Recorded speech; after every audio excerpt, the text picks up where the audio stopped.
Hi everyone, today we are going to discuss about Patrick, Apostle of the Irish.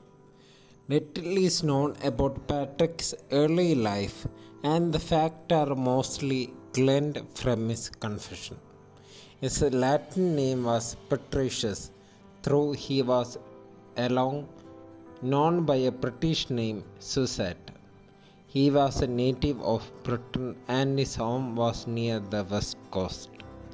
The village of his birth has never been identified, but must have been close to a Roman settlement where his father was either a magistrate or held some other civil position. His family, who were Roman citizens and held the rank of freeborn, were Christians. His father was a deacon and his grandfather had been a presbyter. Patrick, however, did not regard himself as a believer despite his family advantage. As a boy, he would appear to have spent more time working on his father's farm than studying his lesson. When he was older, he regretted his lack of education and described himself as illiterate. In 405, a band of Irish raiders landed on the coast and seized a large number of captives, including the 16-year-old Patrick. What happened to the Patrick and his family was not known. There is no further reference to them in his writing. Perhaps they were killed in the attack. In Ireland, Patrick was brought up as a slave by a farmer. The days were long and hard, and Patrick had plenty of time in which to seriously consider his life and his relationship with God.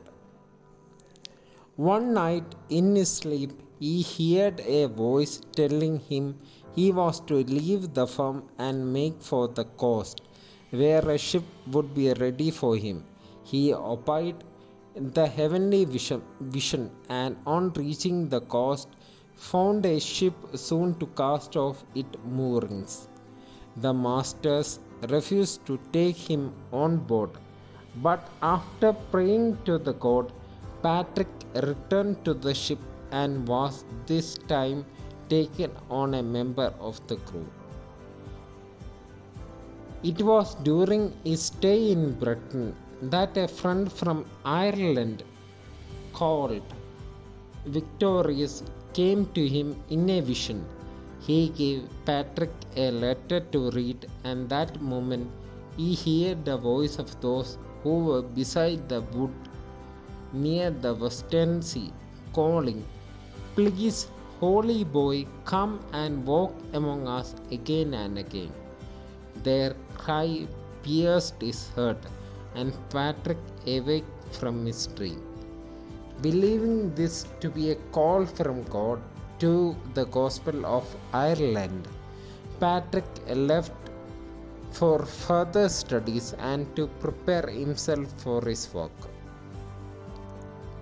At the time of Patrick's mission, Ireland was a pagan country, though there were known to be a few scattered Christian communities, some found by his predecessor.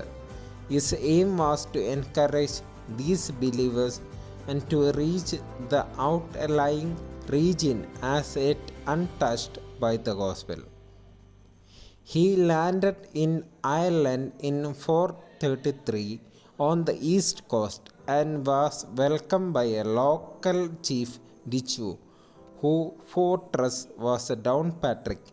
Dichu received the gospel and became Patrick's first convert. The chief gave Patrick a barn to serve a church building at a place now known as Saul.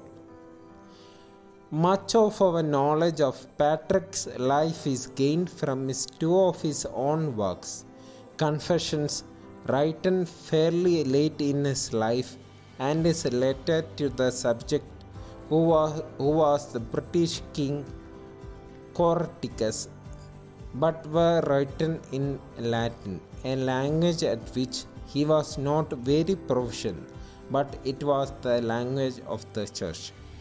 Towards the end of his life, Patrick spent most of his time in the north and about 457 stepped down as a leader of an Irish council. 4 years later, he died on 17th March, now celebrated as St. Patrick's Day.